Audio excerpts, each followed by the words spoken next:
Welcome, everybody. Welcome to Business Pants, our Thursday edition. We are Free Float Media. I am Damian Rawls. That is Matt Mascardi.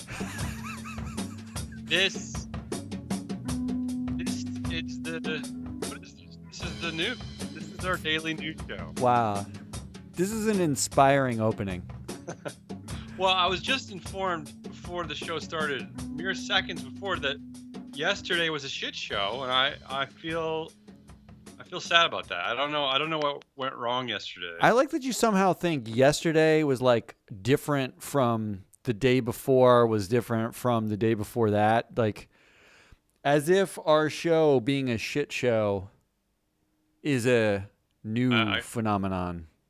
I don't like anything I'm hearing. I've checked out a lot of our competitors. I listened to them. We have competitors? I watched them. We are already right there, Matt. Already there. All right. I like having competitors. That feels new. Yeah. November 14th, 2019. This is our Thursday weekly wash edition. You want to get right into it, Matt? Let's get into it. What's on the agenda today? In our weekly wash, we are going to talk about women. That's the easy way of saying it. Okay. In big data, we're going to talk about all the things at Facebook that scare the hell out of me. Everything.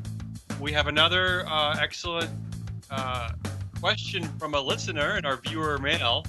I love viewer mail. I mostly love that we have a listener. Yeah. Well, a few biz nuggets today. I was forced to cut them down, even though I really enjoy them. So another reason why I'm sad. And finally, Matt makes more filibustery speeches. Right? I'm making myself more board positions every day until the boardiness happens in the most boardy way it can happen. That sounds like essentially a threat. Yeah, that is. And I'm the one paying for it the most. Prepare yourself. All right, let's do it. I heard that very nicely today. Today, on our special weekly wash impeachment edition of Business Pants, I decided to construct a narrative. And this is true. This is how I decided today's show. I created a story based on my visceral reaction to watching all of the president's angry white men by choosing a topic that they would probably hate the most. Look at you. Yeah. So this is what I think they'll hate the most: women in leadership, equal pay, all that beautiful ESG shit that makes old male stale business pants wearers roll their eyes the most. All right. Hit me with the story. So here we go. We got 2 bits of bad news and 1 bit of maybe good news. So let's just get at it. First, women in leadership. Ready? In the UK, at the 100 biggest companies, there are 6 female CEOs. 6. Okay? And at the 100 biggest UK companies, there are 5 women in the position of chair. 5. Look, right? I know you sound shocked, but in the UK, only 6% of the population is women. Oh, okay. Fair enough. Second, a focus on startups. There's a great new gender equity gap report by Carta. I wanted to give a shout out to Carta, which gathered data on over 10,000 U.S. companies.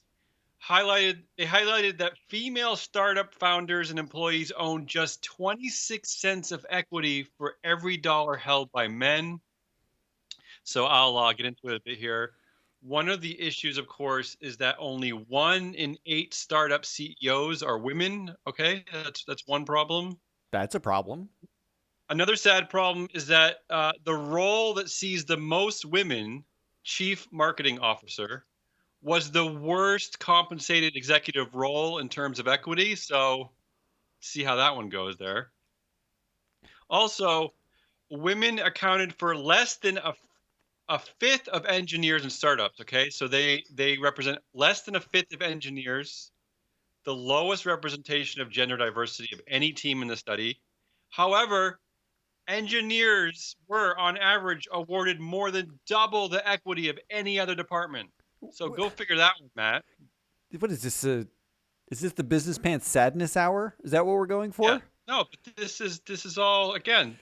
Business pants sound silly, but Look, this is all real. This is if all real. if you want Finally, to put yeah. on your business pants, all women have to do is take other jobs where the salary they make 80 cents on the dollar instead of 26 cents on the dollar, and all of a Yep. sudden it's much more equitable. Yeah, good luck. And, we're going to talk about Salesforce Ridiculous. later. And I'll show you why that's difficult. Finally, and here's the one that floored me. If you want to feel sad, Matt, female founders hold 5% of total equity at those companies. Male founders hold 64%. You don't see a lot of dual class women led companies. This is a thing, or not a Just thing, what maybe as it this is were. why we promote women in leadership. All right. So is there any good news? It sounds I have like a no. I have a little bit of good news. Okay. Inject me with a swipe of Yeah. good news. There's a new report from PitchBook that shows that venture capital funding in startups with at least one female founder more than doubled last year to $46 billion globally, up from 22 billion in 2017. An increase, yes, but this figure represents only 18% of total VC venture capital invested last year. So while these numbers still suck, let's at least consider the overall progress. All right. So this is the over the last decade.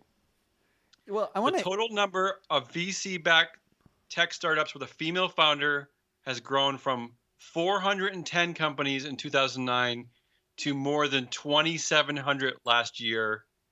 And that $46 billion they're investing in 2018, they only invested $3 billion in 2010. So we're getting somewhere, I mean, right? so other than looking out the window while you spewed businessy sounding numbers, Oh, come on.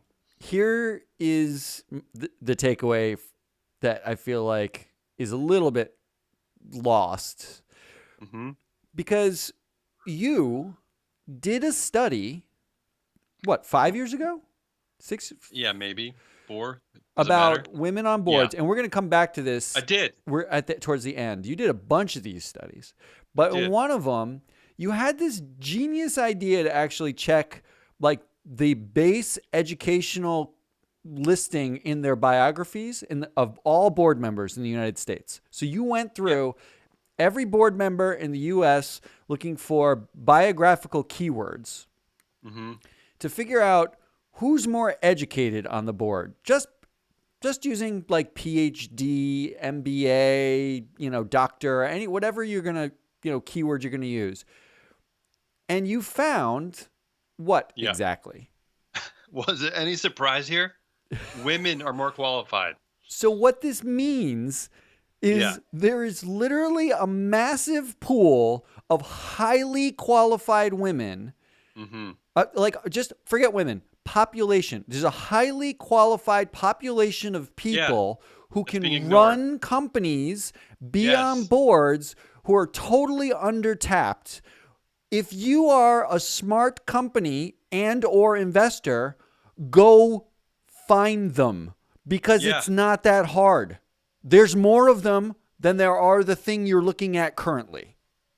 Yeah, and I want to mention today too that there are a lot of good people doing good work out there. The Financial Times today talks about the rise of equal pay campaigns.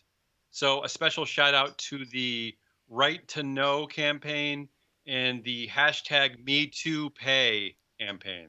That's #MeTooPay. All right. Can I So just say, Business Pants salutes you. Business Yeah, Pants go ahead. salutes you, but the hashtag needs work, I feel like. No, I like it. Really? #MeTooPay? Me too pay. How about pay me Yeah. too?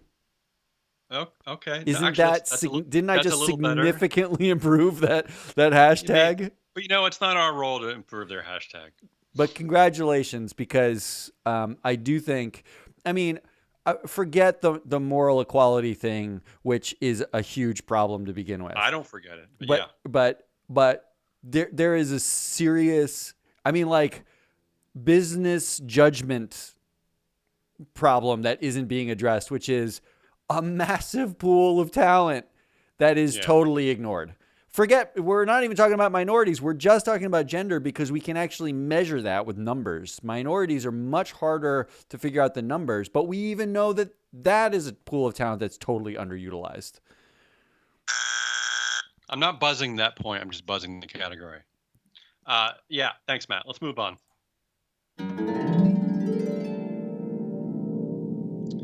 Okay. Off to big data. All right.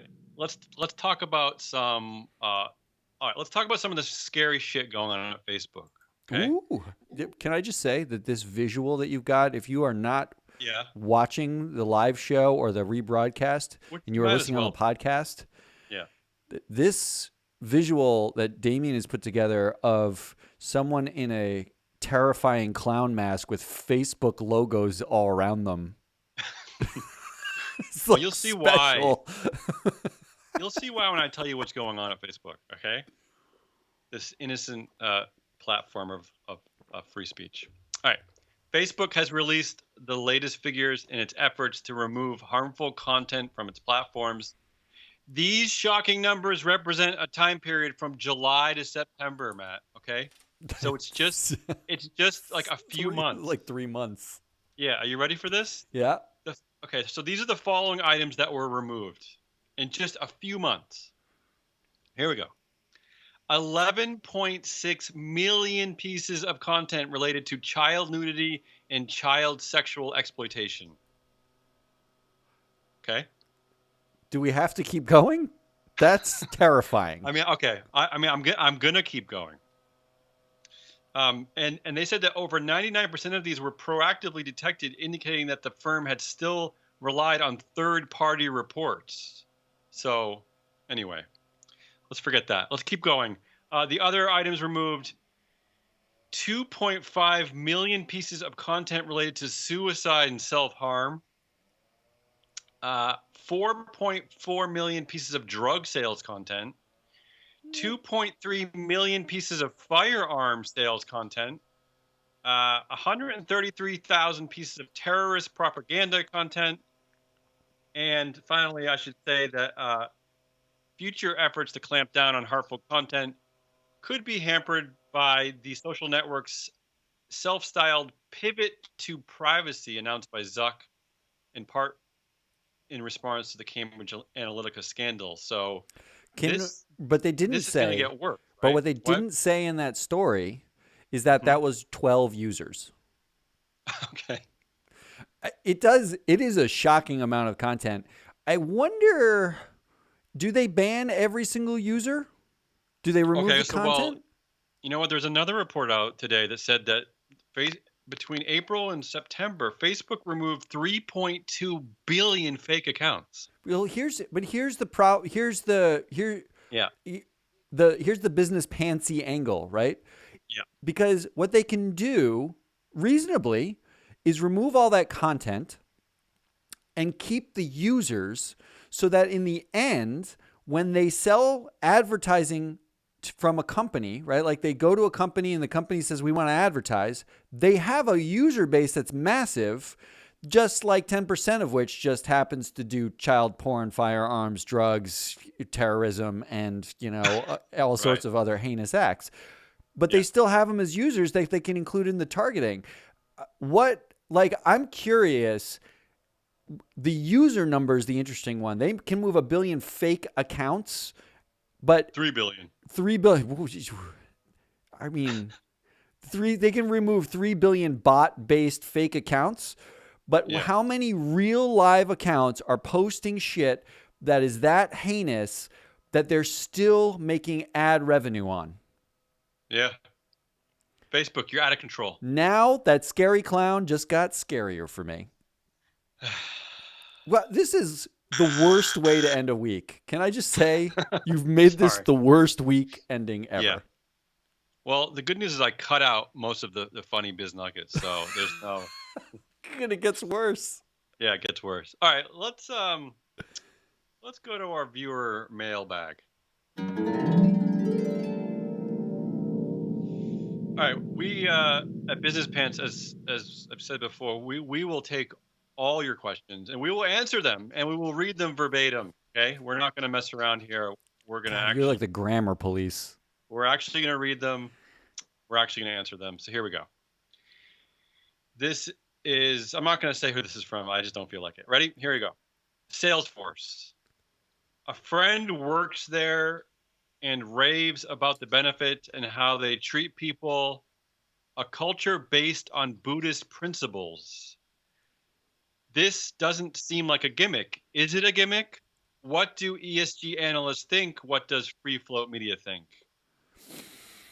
Okay. All right, Matt, let you start. All right. I took some notes. Here's what I can tell you on paper. Now, this is an important point. On paper, we know Salesforce, founded in '99. It's a .com survivor, sort of. Benioff, their CEO, is an outspoken CEO. They have a bunch of leadery focused types on their board. Like one of the board members, Maynard Webb, wrote a book that covers like leadership policies and open door policies. Neelie Kroes she's a European politician. She actually focuses on talent. There's a couple of people on the board who are sort of like people-y, talent-y focused. They have 36,000 employees. The company spends a lot on R&D. And I'll tell you why I think that might be important on paper, because 14% of their revenue is, which is near Tesla levels, is R&D spend. And this company happens to be profitable, unlike Tesla, who is not so much that. And I can guess that means internally there's this culture of, at least on some level, innovation, right? Like people love to get to work on new shit. So if you're an employee there, that's kind of a good thing. They actually have 30% of their management is women, which sounds terrible, but is good. Yeah, relatively speaking. Relatively speaking, right? And they avoid most of the negative Silicon Valley glare. Like they're not exactly. No one goes out and says Salesforce is ruining the U.S. economy because China. No one really thinks of Salesforce that way, which means when you go to work, you're riding your city bike in San Francisco to your, giant shiny offices overlooking the Bay Area. You don't have to worry about people throwing fruit at you saying China's evil and stop stealing my data. That doesn't happen to Salesforce employees so much. Okay. And then there's some basic stuff. Like we know Salesforce does engagement surveys. We know they have so they're monitoring their employees' happiness, and employees can complain anonymously when they're unhappy. Right. We know they have apprenticeships and talent pipeline-y stuff. There's some like on paper disclosed stuff that we can tell. Here's what we don't know. There's anecdotes that their contractors are sort of treated like shit. I read one Glassdoor. Glassdoor is not exactly, unspurious, if that were a word, but Glassdoor basically said contractors are furniture there. All right. Well, probably all those Silicon Valley. All those Silicon Valleys, which is a ticking time bomb, because you don't think of contractors as being able to screw up full-time employees' lives, but they totally can. They can totally screw with you. As we pointed out, they represent like 50% of the workforce. A lot of these companies. That's right. And Salesforce, they don't disclose how many are contractors. So we don't know. They could have 10 out of 36,000, or it could be 100,000 contractors. We have no idea. They don't disclose it. Which brings me to my last, maybe the important thing about this question. All right. Because the question is about like, what does an analyst, an ESG analyst, any analyst really know about a company like Salesforce's employees? I listed a whole bunch of stuff, but what we really know is nothing. We know pretty much shit about it. Companies routinely talk about their employees like they're their greatest asset. It's probably the worst disclosed part of any company's financial filings. Yeah. So while I'm happy to tell you the little bit that we can figure out, I'm also happy to admit I know shit about shit when it really comes to what it's like working there, whether those companies are happy and productive. All right. I mean, We ran out of time here. I'll tell you. I'll wrap up what I was going to say very quickly. Is that I took a quick look at executive pay and the board. They got nothing to crow about. I'll just say that there's nothing really going on that's too progressive. Most of the leaders on the board are men. Um, pay is pay is outdated. A lot of options. The CEO gets over $1 million in perks for security costs. I don't know why he's what are they protecting him from? I don't really understand that. Drones. Uh, it's there's not. I'm just not impressed. I'm not saying that they're horrible. I'm just saying, eh, you know, eh. All right, let's get out. Let's get out of I Salesforce. think that's the best. I think you should write that in your next report. Salesforce. Yeah, that's how I feel. All right, let's jump over to a bridged biz nuggets today.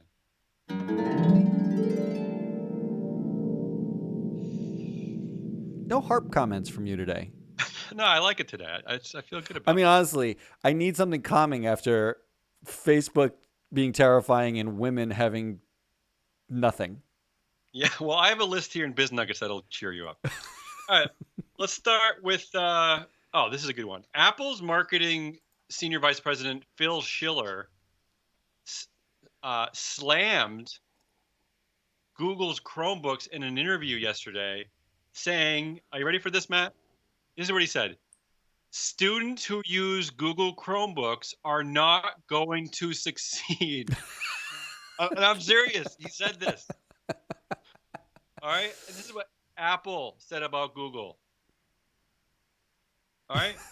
I also, I like to think that somewhere Dell is like, we totally agree.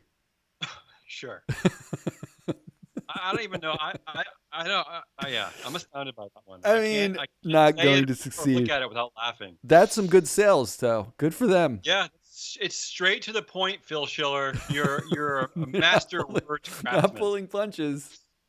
All right, number two. All right, so Dean Foods, American milk. I was going to say juggernaut, but no longer. Filed for Chapter 11 bankruptcy on Tuesday. Okay, so bye bye Dean Foods. Fewer Americans are drinking dairy milk. Okay, as the alternative milk market continues to expand. So, in light of that, I wanted to tell you what the top 8 alternative milks in the United States are, Matt. Okay, do you want to guess? You want to guess number one? Or you want me to just do the Number list? one has got to be soy. Okay, so I will say off the bat, you are wrong. What?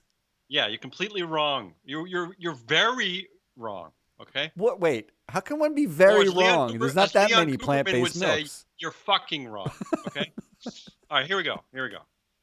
The top 8 alternative milks in the United States. Number 8, powdered. Not breast? Number 7, blends. Wait, these aren't real milks. Number 6, rice.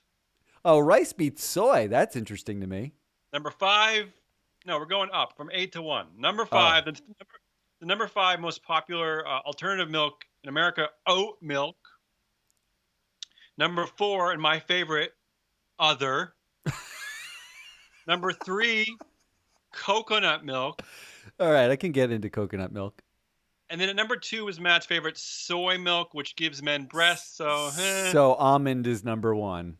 And so the number 1 milk with sales more than doubling every other milk on the list combined. Yes, of course, as Matt just said, almond milk. Here's the funny.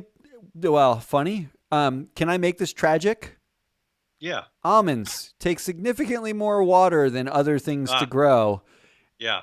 and are often grown in drought-filled California. So just Bad for the world, but better for men's breasts. hedge your bets here and go out and get yourself some rice, Coke. soy, Or breast other. substitute milk also. And finally, Senator Elizabeth Warren is firing back against a group of whiny billionaires who have criticized her plans with a new TV ad. And of course, whiny billionaire numero uno, Leon Cooperman, just couldn't resist. He's so fun. So this is all a quote, okay? None of this is made up, okay? Here we go.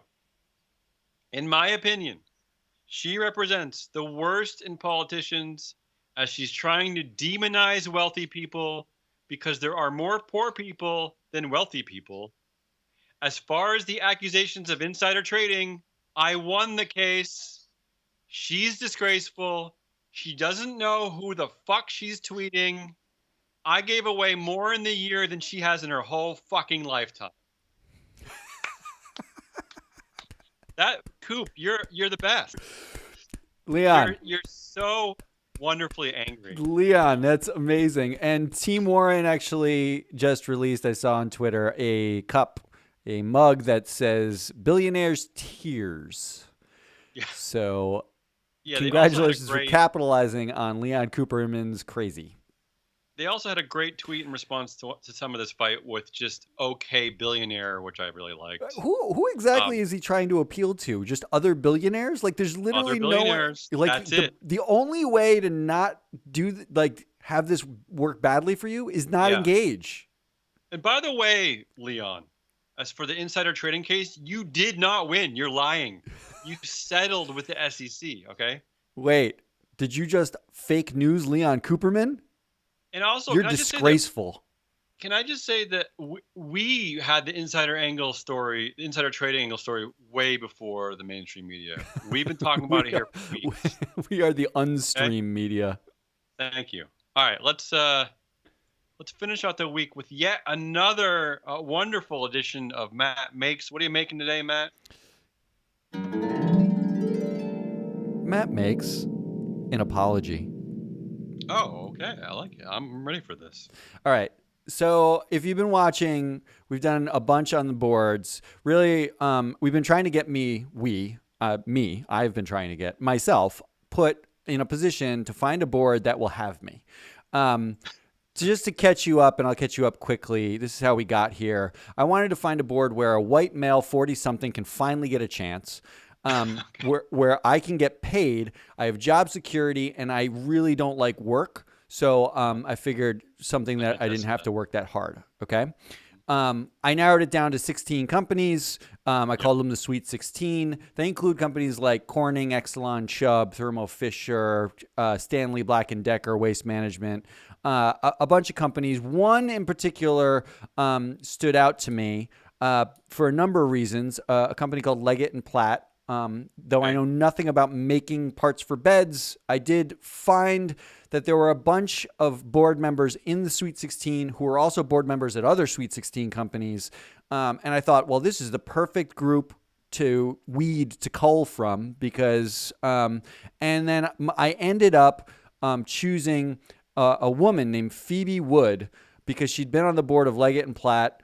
Long story short, I need to apologize here to Phoebe. So, sorry, Phoebes, if I can call you Phoebe, because I think, I mean, the point is I targeted Phoebe Wood instead of the old crusty white guy. I don't know if he's crusty. Maybe he's not actually like physically crusty. It's metaphorically, metaphorically crusty. Because what I'm trying to do here is make a point, which both you and our executive producer pointed out that I chose a woman, and that's sort of the point. Like I'm another white guy trying to get a board member, but given how it's sort of not terribly funny if you are a woman, then you finally have a board job, like to call that. Right. Okay. Especially if you're a real woman. So here's the point I was trying to make. Yeah.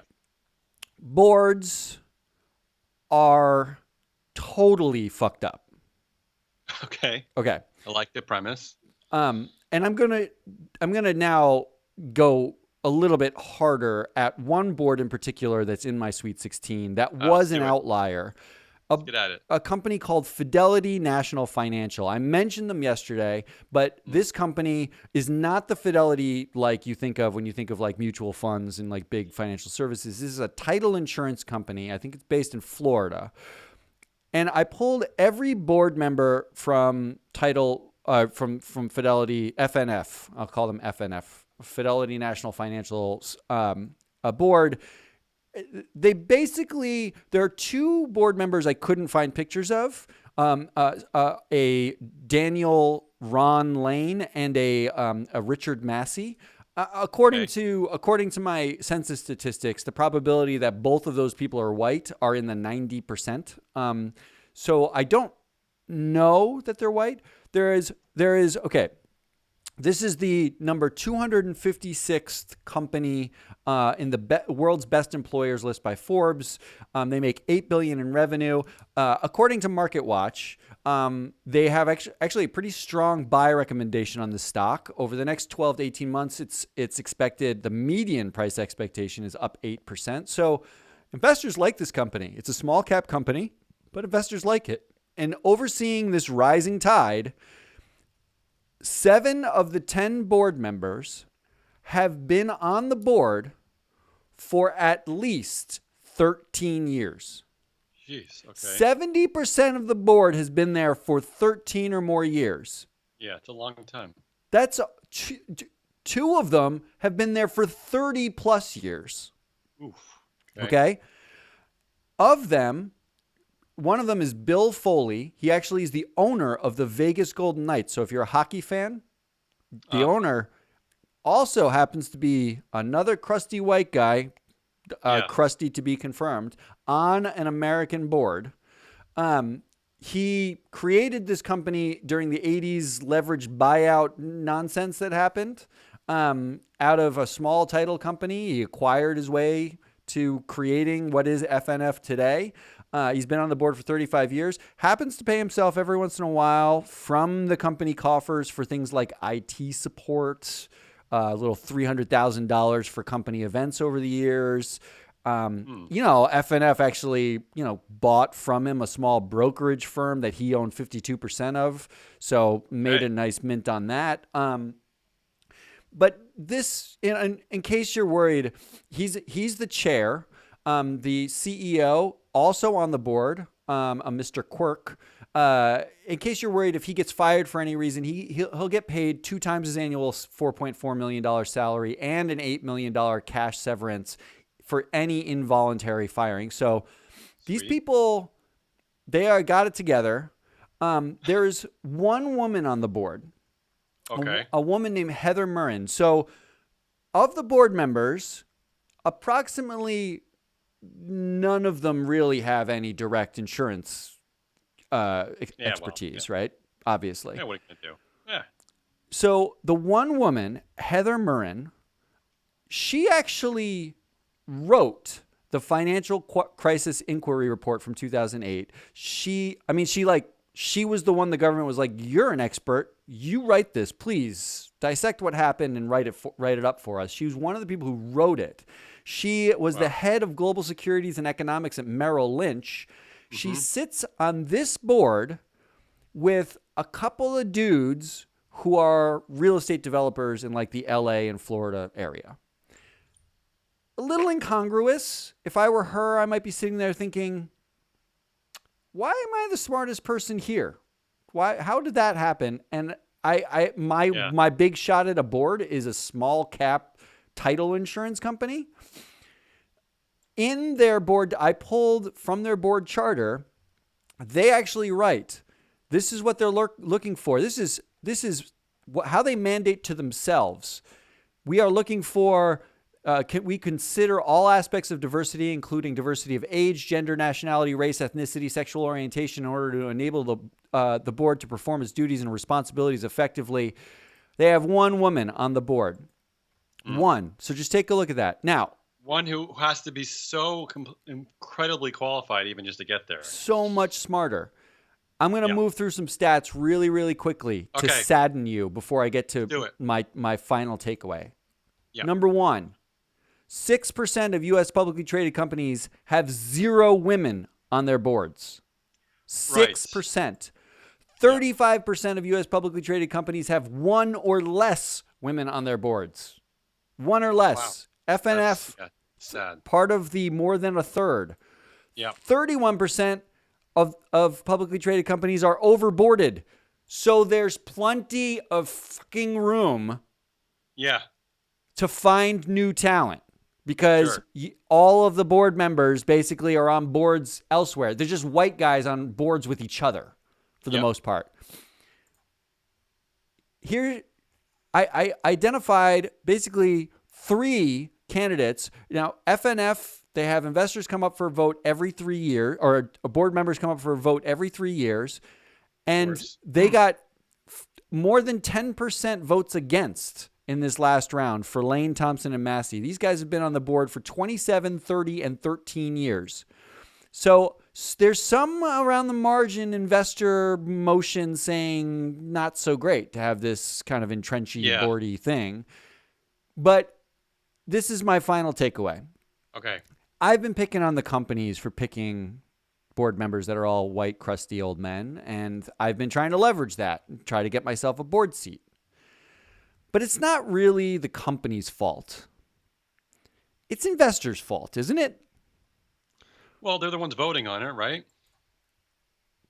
There are 5 asset managers who own more than 30% of FNF's total shares. Okay. This is a one share, one vote company. 5 companies own the ability to effectively erase FNF's board, or at least vote in a way that can erase their board. And while we've seen a little bit of voting against the board members, I'm pretty sure their core duty is to vote, no matter what, if they own it actively or passively, vote your proxies. Because FNF is not an outlier. I just want these companies, these asset managers, these investors' job is to answer one simple question. Who should we entrust to watch management? What should a board look like? Right now, these 5 investors, amongst all the others, have largely said white dudes who sit on the board for 15 plus years on a row on average is totally fine. So my point is, if investors care so little, I'm not going to try to make you care. If you care so little, I'm a white dude with years of time to waste. Why the hell can't I get a board seat? Yeah, you have the potential for lots of years to waste. So many years. Yeah. That's all I'm trying to get here. All right.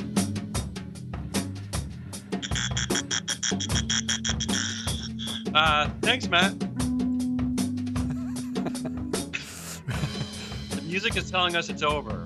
So, thanks for listening, everybody. We're watching. This is Business Pants. We are Free Flow Media. Please subscribe. Subscribe, rate. Yeah. I'll talk to you on Monday.